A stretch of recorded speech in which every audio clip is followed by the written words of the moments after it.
Woohoo, football. Woo, football. Welcome to episode 5 of Paige and Micah in the PM. After a big weekend of college and an equally important weekend of NFL, we are back and ready to talk football. Micah, are you ready? You betcha. All right, let's get into it. Starting with our weekly recaps, first up, we have the number 5 Washington Huskies traveling to the Coliseum to take on number 20 USC in what I called last week to be a close one, and it sure was. Yeah, this was a very good game. Two not so good defenses going against two elite offenses. You're always going to have a fun time, and both teams delivered. Washington winning 52-42. Michael Penix was great in this one, throwing for 256, 2 touchdowns and an interception.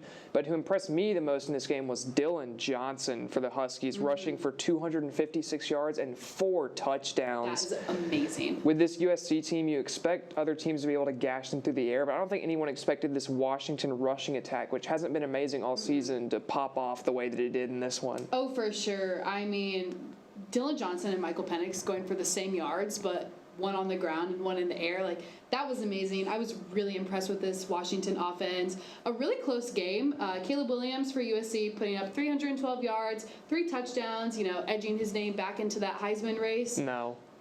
Okay, never mind. USC is unfortunately too bad at this point. Okay. I think the performance is that of a Heisman contender, and so I think it's fair to say on his performance, you could say he's a Heisman-level player, but I think there are too many other players at this point in the year. You have Jordan Travis, Michael Penix, Bo Nix. I don't think that Caleb Williams is in that point anymore, unfortunately. Okay, that's fair. I guess those team losses will hurt you, but I guess we'll just find out. Anyways, defense on the other hand, I mean, didn't really expect a lot from the USC or Washington defense. USC giving up 40-plus points in the last 5 of their 6 games. That's just not great. There's a pretty fun stat that USC in the last 6 games has allowed more points than the Iowa defense has over the past 2 seasons. Oh. So not where you want to be. That is a funny stat, Micah. Thank you for sharing. You're welcome. Over in the Big 12, the Oklahoma Sooners were once again upset by number 22 Oklahoma State in Stillwater. Micah, tell us about this game. Oklahoma State getting the last laugh in Bedlam, apparently, with OU moving to the SEC next year. But Oklahoma State, the first thing that jumps out about you about this team is their rushing attack and Ollie Gordon, who is going under the radar, and I think unfairly so, because he has just been insane this year. And in this game, he had 33 carries for 137 yards and 2 touchdowns. You watch him run, and you kind of get the feel of like those old Alabama run games with Josh Jacobs, Derrick Henry, that kind of just bruising back that is not going to go down the first time you touch him. So I love watching Ollie Gordon this year, and I think he deserves more love than he's getting. I do too. He had an amazing game, but Oklahoma Sooners did not have an amazing game. They continue to fall. 2 back-to-back losses, 2 back-to-back upsets. That really hurts you and is really going to hurt their rankings when we talk about later in the CFP. But Oklahoma State just really outperformed them. It was a back-and-forth battle. At the end of the night, the goalpost came down. So Yep. There we go. Over in the SEC, Micah's big game of the week did not quite turn out how he wanted it to. The number 12 Missouri Tigers couldn't hold on as they lost to number 2 Georgia 21-30. Micah, instead of Micah's Mizzou Minute, we're going to call this time Micah's Mizzou Funeral. So take it away. Yeah, so Missouri in this one, I definitely think could have easily won this game. At one point in the fourth quarter, they were only down 24-21, and then Brady Cook decided it would be fun to throw the ball to Nazir Stackhouse. You may wonder why that's a problem. The reason that's a problem is that Nazir Stackhouse plays defensive tackle for the Georgia Bulldogs, and he ran it back and almost housed it. That's a really So you can't really do that. fun. Yeah. Thick sixes are cool, but you don't want to do it late in the game when you're going for an upset bid. Yeah. So Missouri in this one just almost got there, but as you see with these teams trying to pull off upsets against these Georgias or Alabamas, just kind of psych themselves out and not able to finish it off. Yeah. But one play I do want to highlight in this one, a lot of people were talking about some questionable calls in this game, especially in regards to reviewing offensive pass interference and a defensive pass interference that was thrown after the play. I don't think either of those affected the outcome of this game very much, honestly, because Georgia was still held to a field goal on that possession and would have been anyway without those calls. One call I do want to highlight, though, Georgia on one play, Carson Beck threw a screen to Marcus Roseme, Jack Saint. Jack Saint caught it, took a couple steps, tugged the ball in, which by definition is a football move, and then was drilled by Missouri's Chuck Hicks. Chuck Hicks, recovered the football after it was fumbled after the hit was laid by Joseph Charleston. And if you watch that play back, the referee waited to signal incomplete until the ball was in the hands of Hicks running towards the end zone on what would have been a scoop and score.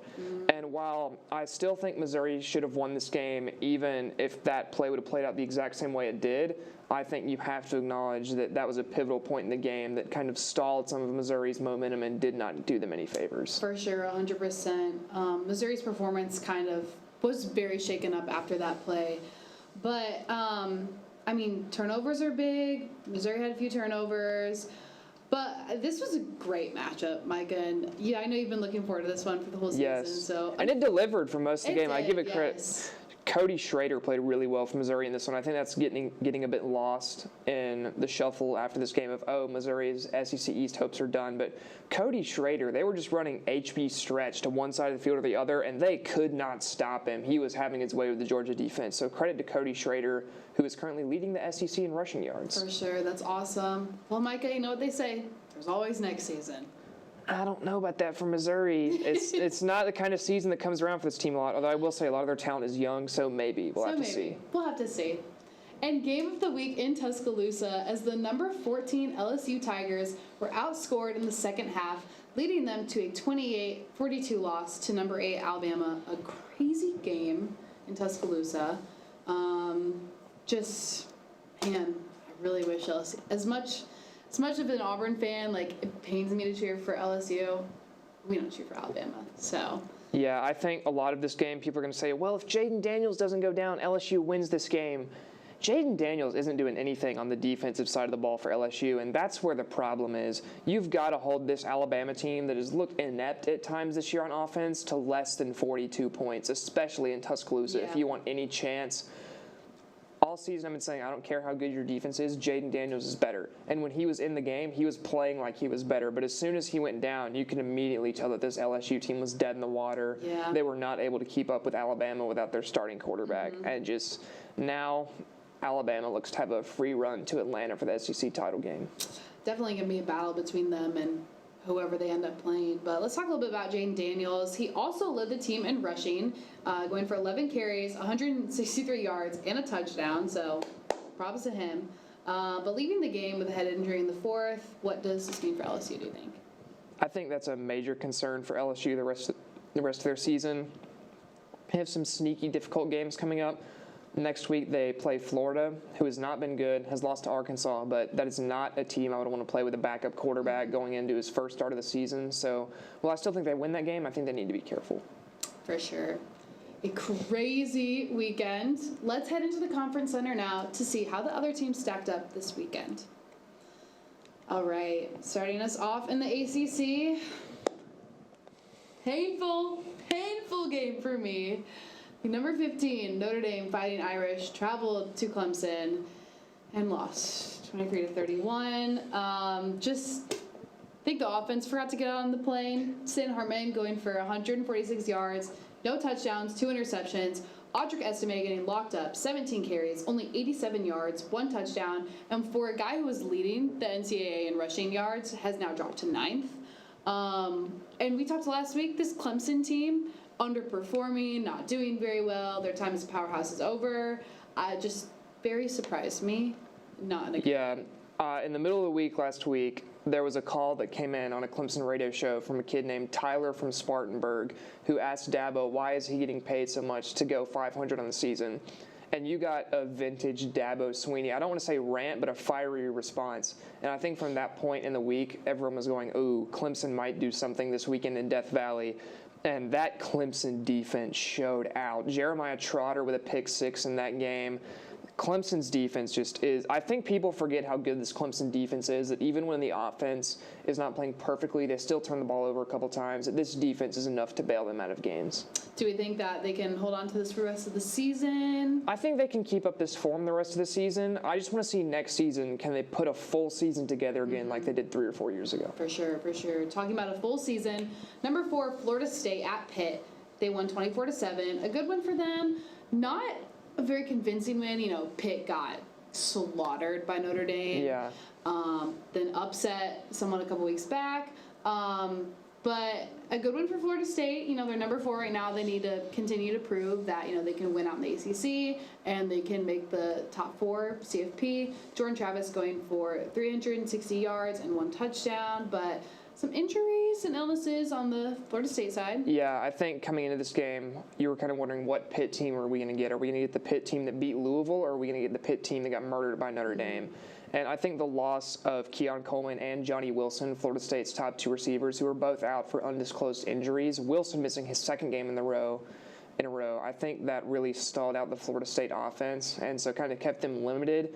I don't think this is a major concern for the rest of the season for me for the Seminoles team. I think as soon as Coleman and Wilson are back, you're going to see the same offense that you were seeing before they left. So I don't have anything to worry about with Florida State right now. That's good. I'd like to note, too, that this is Florida State's first ACC title game appearance since 2014. 9 years coming. It's been a long time, but Yeah. I'm very excited for them. Mike Norvell's done a great job with that Yes, program in he the has. short time he's been there. And just this season, it's just been outstanding for them. So very good for him. Last week, our ACC game of the week was Virginia Tech at number 13 Louisville, and just to give a little score update, Louisville did come out of that one 43-3. Yeah, Louisville did not make that a game of the week. They No. murdered the Hokies. So, good job, Cardinals. Over in the Big Ten, another last week pick was number 1 Ohio State at Rutgers. Ohio State getting the win 35-16. But I think it is important to note that Ohio State did trail at halftime. They did. Yeah, I mean, every week, Micah, I'm just ready for you to tell me how you feel about Kyle McCord. Welcome back to the weekly Micah doesn't like Kyle McCord that much segment. In this game, he only threw for 189 yards and 3 touchdowns, but 1 interception. And 2 of his 3 touchdowns were to Marvin Harrison Jr., who only had 4 catches for 25 yards. They locked So him up. I still don't trust Kyle McCord at all. I still think if you put him in a big game, he's going to get out-dueled. I don't think he knows how to successfully run an offense and score outside of Marvin Harrison. So we'll have to see later in the season, but for now, I still do not trust Ohio State. Yeah, Rutgers had more rushing yards, coming in at 232. So I'm just, thinking in my head, this Ohio State team's number 1, but if you were to put them up against Michigan last weekend, like right now, like how, I don't know. It just doesn't sit right with me, but it's not up to us, it's up to the committee, and we'll just have to see how it plays out. Don't you wish it was up to us, though, sometimes? You know what? I really wish it was. I think if Paige and Micah were the playoff committee, things would be great. Paige and Micah in the playoffs, anyone? All right. Wait, I like that. Okay. Also in the Big Ten, we had number 11 Penn State at Maryland, winning 51-15. Big easy game for them. Drew Aller going for 240 yards, 4 touchdowns. Maryland at negative 49 rushing yards. Not where you want to be. That's just not ideal. No. Talia Tagovailoa had to do way too much, and you can't expect any quarterback to win when your team puts up negative 49 rushing yards. I don't care if it's Tom Brady. So this game, just Penn State, total domination. For sure. And lastly, in the Big Ten, number 3 Michigan at Purdue, winning that one easily, 41-13. J.J. McCarthy throwing for 335 yards, no touchdowns, no interceptions. But, I mean, this Michigan team's still dominating. But we do have some sign stealing. Micah, want to update us on that? Yes, so Michigan actually received a letter from the Big Ten and the Big Ten and the NCAA who are investigating them, and usually when a team is notified of potential disciplinary action or that, it's the first step in actual disciplinary action occurring. So we might see something coming down the line for this Michigan team.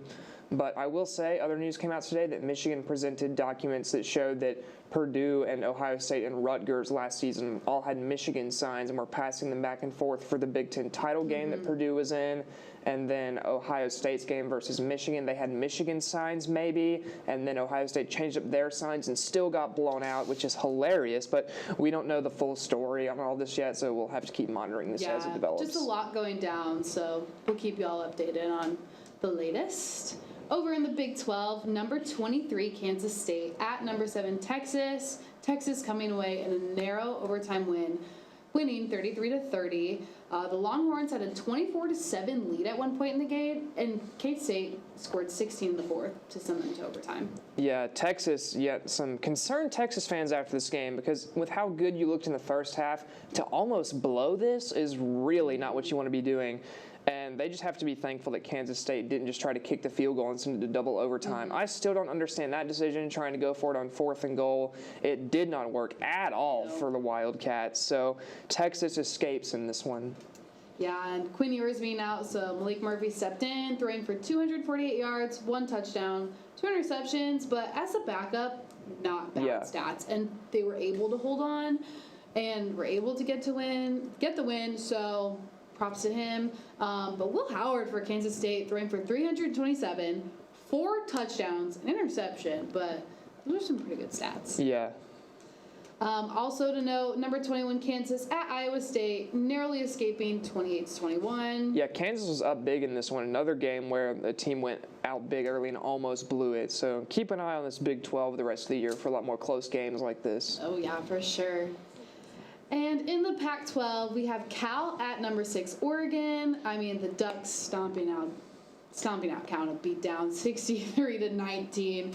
Bo Nix going 386 yards, 4 touchdowns, 1 interception, but Bo Nix is on fire. Yeah, you look at that stat line, and for how good he's been this year, you're almost disappointed that he threw the pick. So that just tells you how good he's been this year. But I want to ask you, if you're making the rankings today, and we'll just imagine there's a 0 in that Oregon loss column, and them and Washington have not played each other, where would you put the Ducks right now?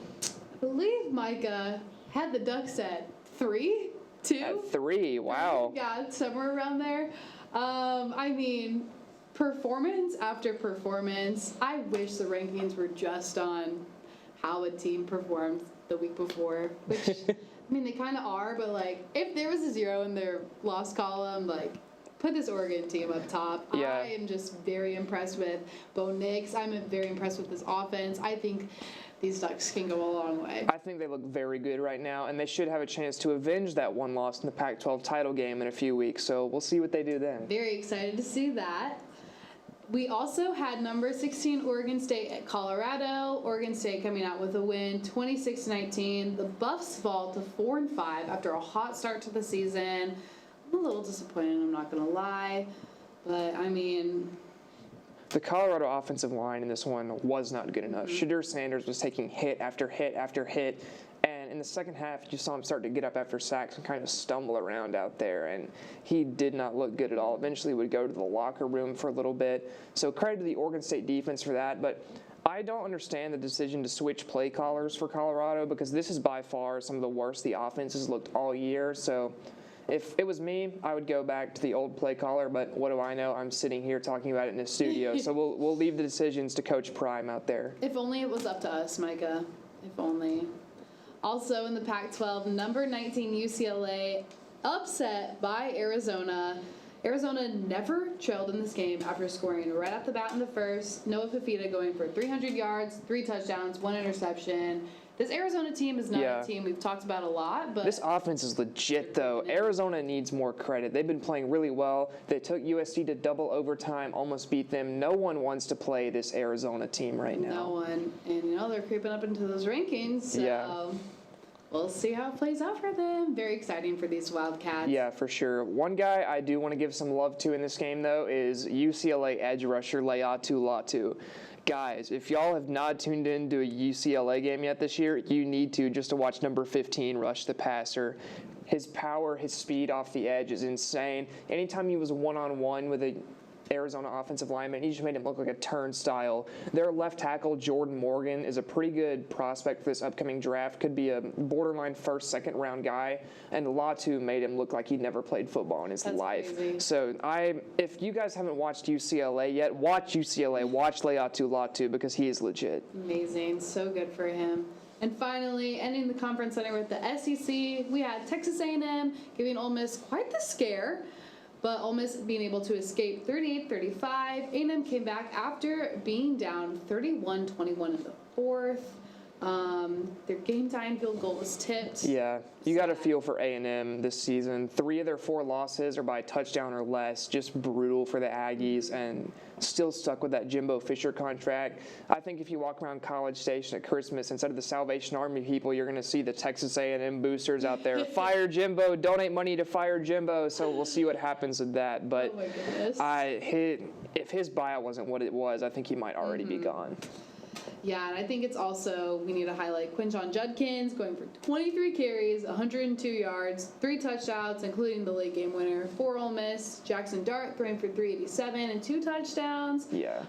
Ole Miss offense is good as ever in this one. They are, and I would just love to see how they play out the rest of the season. Do we think they can, edge up a little bit higher in the rankings? Do we think they can end up in Atlanta? Unfortunately, not at this point. They would need Alabama to lose to both Kentucky and Auburn, which I just don't think happens. But you never know.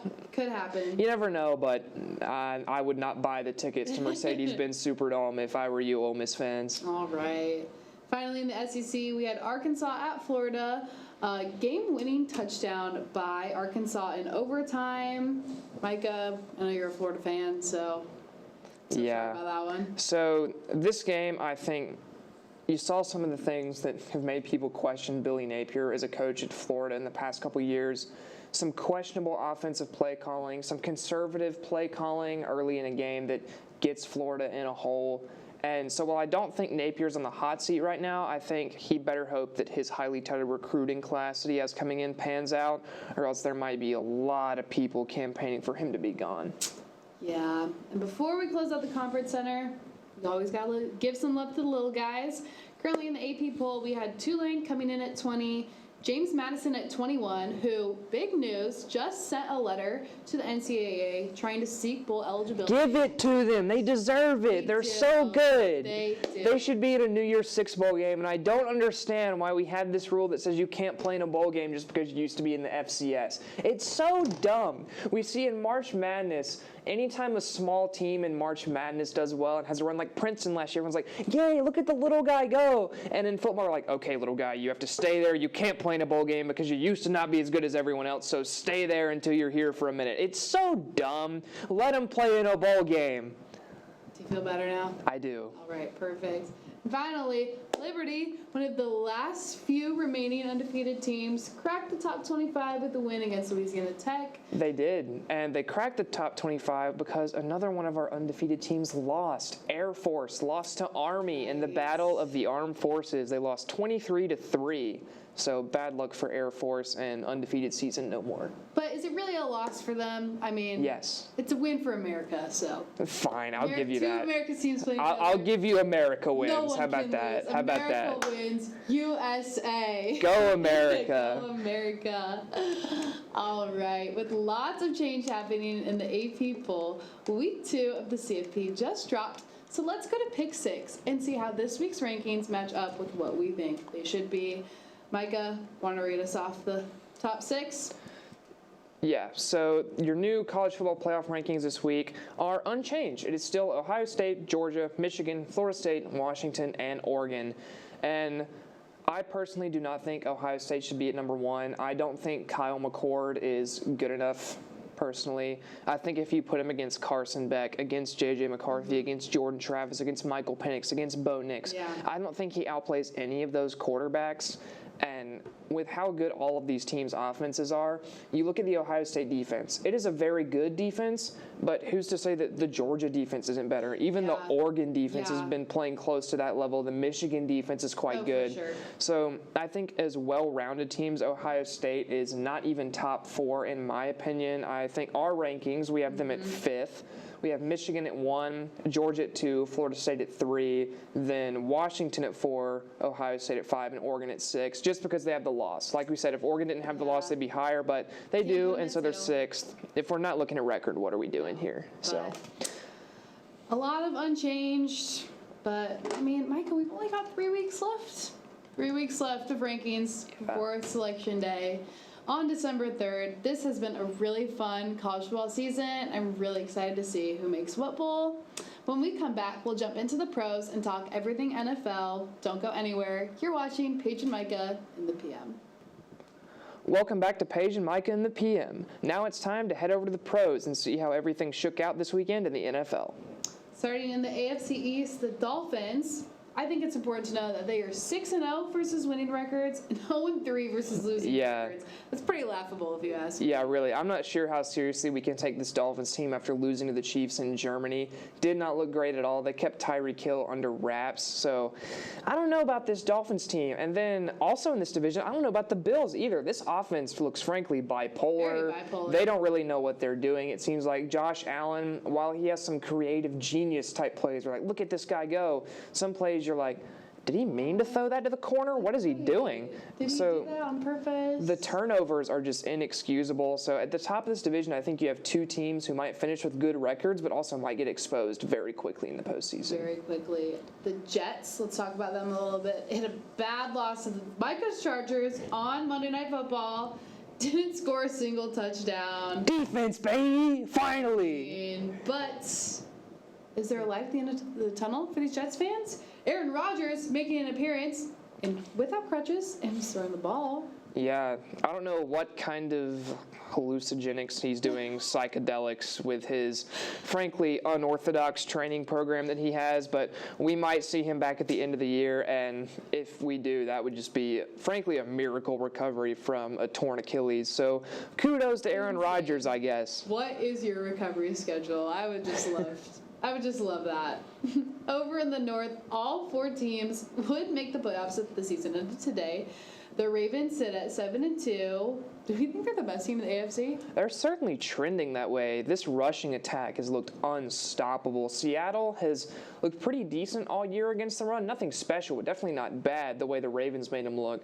Keaton Mitchell went for 9 carries, 138 yards and a touchdown. Gus Edwards went for 5 carries, 52 yards, 2 touchdowns. Then Lamar Jackson adding 6 carries for 60 yards.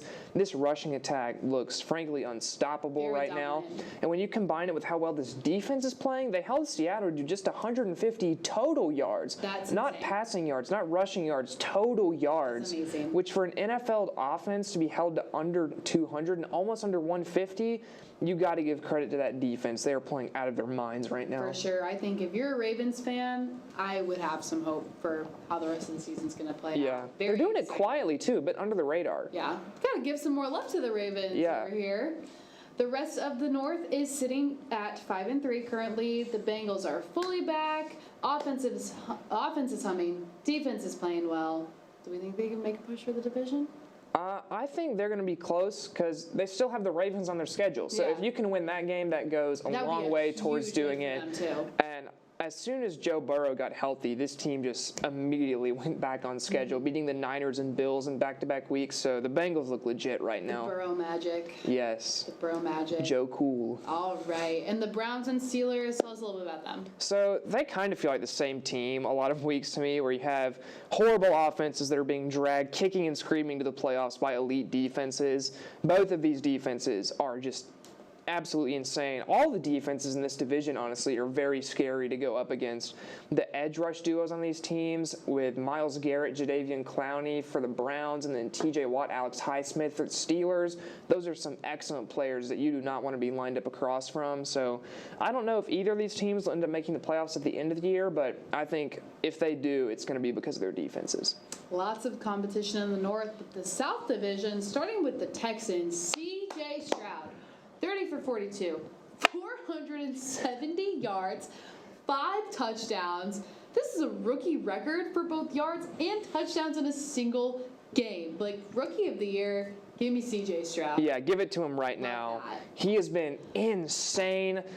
Last season for the draft, I had him as my #1 quarterback. I was like, I'm telling you, this guy's going to be so good. And then he took one test, didn't do so well. And everyone's like, oh, give me the 5'3" guy out of Alabama, who has not been amazing this year, might I add. So give credit to C.J. Stroud. He has been playing amazing. The Texans receivers as well. Tank Dell has been great this year as a rookie. Nico Collins finally starting to break out. And then they signed Dalton Schultz to play tight end from the Cowboys, who has also been great for them. So this Texans offense is just absolutely flying right now, and a lot of that is due to number 7 at quarterback. Love to see it happen. Talking a little bit about the Titans, we gave them a lot of hype last week with mailman Will Levis coming in and playing. Micah, what do you think about his performance? So a lot of people are going to look at this on paper and see 22 of 39, 262, no touchdowns, a pick, and say, oh, well, he's bad. But this is the Steelers defense we're talking about. The Steelers' defense under Mike Tomlin has only lost to a rookie QB one time. So I think looking at that stat, the fact that Levis was still able to get over 250 yards, I know he threw a pick, but I don't know. I still think you got to give this guy time. He was always going to be a project a little bit out of the draft, and I think the time he's already had to kind of sit behind Ryan Tannehill and learn has really benefited. Mike Vrabel has now named him the official starter for the Titans, so that shows that the Titans have confidence in him, and I think for good reason. Yeah, and I think starting as a backup and then getting moved to starter, you're always going to have that criticism coming with you, and after playing under Ryan Tannehill for a little bit, I think he's got it. I think give him a little more time to develop, but he's shown us this past couple weeks what he can do. Just love to see it. Very excited for what he has to offer us the rest of the season. And finally, in the West, the Chiefs beat the Dolphins in Germany. The Chiefs' defense is really good. Held Miami under 300 total yards. Yeah, not many teams have been able to do that this year. No. So just a very good win across the pond for them. The Chargers we talked about had a big win on Monday Night Football. No touchdowns allowed. Mike is very happy. I am so happy. The one thing I am concerned about with this game is that this causes the Chargers leadership to think that Brandon Staley is a good coach, which is my worst fear because he is very much not. But I think give credit to this Chargers defense that finally played up to its full potential. Joey Bosa was amazing off the edge for this one. Tuli Tuipulotu, the rookie out of USC, has looked amazing so far. He's not getting enough love for what he's doing. I think he's actually second on the team in pressures this year. So on a team with Khalil Mack and Joey Bosa, that's very impressive for him. You could see a lot out of your Chargers coming up soon, Micah. I still have no hope, but Wow. we'll see if they can do What anything. a fan. Yes. What a fan. Listen, it's about realism, not blind optimism. And finally, the Raiders getting a big win over the Giants. So Giants 30-6, but I mean, after some hardships the Raiders have faced this season, not performing very well, give them this big win and let them run with it. You can see this locker room is having a great time now that Josh McDaniels is gone. They're joking around, messing with each other. You got Devontae Adams playing basketball in the locker room. So this Raiders team has a lot better vibe than it did just even 2 weeks ago. For sure, which is so good. You love to see it. And in the NFC, started in the East, the Eagles beat the Cowboys after CeeDee Lamb comes up just shy of the end zone on the final play. But Jalen Hurts playing pretty well, going for 207 yards, 2 touchdowns. Dak going insane, 347 yards and 3 touchdowns. Cowboys. They were so close, So honestly. close. Both teams, I think, played pretty well in this one. The brutal moment for the Cowboys in this game, Luke Schoonmaker. He originally had a touchdown on 4th and goal for Dallas, but it was overturned after replay review and gave the Eagles the ball on a turnover on downs. And in a game you lose by 1 possession, that's always going to eat at you. So we'll see what the Cowboys can do the rest of the year, but now sitting at 5-3 with the Eagles at 8-1, the division is starting to look like it might just be edging out of reach. Yeah, unfortunately. Our next division is the North with the Vikings beating the Falcons. The Falcons 31-28. Micah. Josh Dobbs, how about that man? Only showed up to the team in the middle of the week, and then Jaron Hall started the game, went out of the game with injury, and Josh Dobbs was teaching his linemen his cadence on the sideline in the middle of the game, and still went 20 of 30 for 158 yards and 2 touchdowns, including a go-ahead touchdown drive with under 30 seconds left. That's good. Yeah, so give credit to Josh Dobbs. He's been playing so well all season, first for the Cardinals and now the Vikings, and he might be trying to earn himself a starting job somewhere next year. I think that'd be pretty fun to see. Also in the North, Packers getting back in the win column, beating the Rams 20-3. Yeah, the Rams are pretty bad, but for the stretch that the Packers have been going through, just to get back in the win column finally is a relief for them. They really needed this one, so props to them. And in the South, the Falcons fall to the Vikings. Just this Falcons team not really, I think, using their players to their full potential, which is hurting them. So I frankly do not understand what Arthur Smith thinks he's doing. You drafted Bijan Robinson with the 8th overall pick. The year before, you drafted Drake London, also with the 8th overall pick. And the year before that, you drafted Kyle Pitts with the 4th overall pick. Kyle Pitts got less catches than Jonnu Smith. Drake London had 0 catches, while Kadero Hodge had 3. And then Bijan had 11 carries to Tyler Algiers' 12. So if you're going to spend top 10 picks on players at the skill positions and then just let them sit and do nothing, what are you doing? You're wasting draft capital. Go fix your defense that's been so bad. If you're going to spend these high picks on players with the talent like Bijan Robinson has, like Kyle Pitts has, like Drake London, why are you not giving them the ball? Yeah. I get he doesn't like fantasy football, but this goes beyond fantasy football. This is you're making your team lose games because you're not using the players that can best help you win games. And frankly, it might get him fired if he doesn't start figuring it out. It really just makes you wonder what his thought process is. Is he trying, savor these guys and bring them out at the end? But we are at the end of the season, yeah, so I what are you do not waiting know. for? I would love to know what's going on inside his brain, honestly. I don't know. Paige and Micah on the road. The Saints extend their division lead and improve to 5-4 with a win over Chicago, the Bears.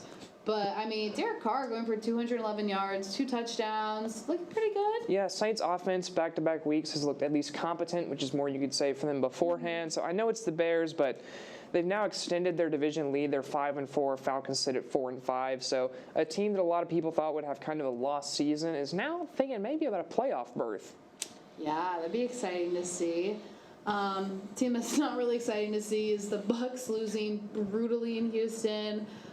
Scored a go-ahead touchdown, 46 seconds left, and then just ripped apart by our guy C.J. Stroud. So a little unfortunate. What can you do when C.J. Stroud's coming for you? There is just nothing you can do. The Bucs going up that late in the game, they think, okay, we got this wrapped up. I know he's been playing well, but this is a rookie quarterback. We'll be fine. And C.J. Stroud just put on the helmet, walked out there, and did his thing, led him down the field, and just brutal for the Bucs to lose this one, honestly. Yeah, but like you said, what can you do when C.J. Stroud's coming for you? Exactly. That might have to be our new motto. And finally, the West. Seattle falls flat on their face versus the Ravens. Good for Ravens fans, bad for Seahawks fans. We talked about the yards. Yeah, in a week where Seattle took the division lead following the Niners' loss to the Bengals, to lose like this in the Niners' bye week, especially after San Francisco acquired Chase Young, you're really just putting the Niners back in the driver's seat in the division, which is something that you really don't want to do if you're Seattle. For sure, 100%. And then lastly, a little bit of news from the Cardinals. Kyler Murray is expected to be back this week. Yeah. So that could be... They might even win 2 games now. So we'll see. Although I will say the next Call of Duty drops in about a week, so Kyler Murray might not be doing much as far as film study because of that. Oh my goodness, Micah.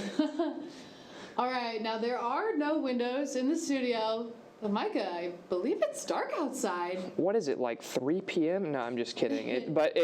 Listen, guys, it gets dark here so early. It's like 5 p.m. It's so terrible, guys. I get it's Paige and Micah in the p.m., but if we walk outside, it's Paige and Micah at what feels like 1 a.m. with how early it gets dark out here right now. All right. But, it's dark outside. Striking midnight time? Sure. All right. So give us this week's team whose time has just run out. This week, it's going to be the LA Rams. They lost to the Packers, and of Cooper Kupp, Aaron Donald, and even Puka Nacua this year have not been enough to bail out this Rams team. Matt Stafford dealing with injuries. They turned to John Wolford for a little bit. Now you're signing Carson Wentz. So I think the Rams are about done. It's just are you trying to do something, Rams? Are you trying to get back to how you were a couple seasons ago? Last season, it's just not. They're just lucky. Interesting. Yeah, they're lucky they finally have their own first-round picks again, though, because if they still would have been trading them away and you get to this draft, that would have been very bad. Would have been a little concerned. But hey, they have a Super Bowl ring before they blew up the team, so at least they have that. That's true. That's true. That's all we've got for you tonight. Thanks for watching, and we'll see you back at this table next week for more football talk. I'm Micah Farmer. And I'm Paige Hunter. And this has been Paige and Micah in the PM.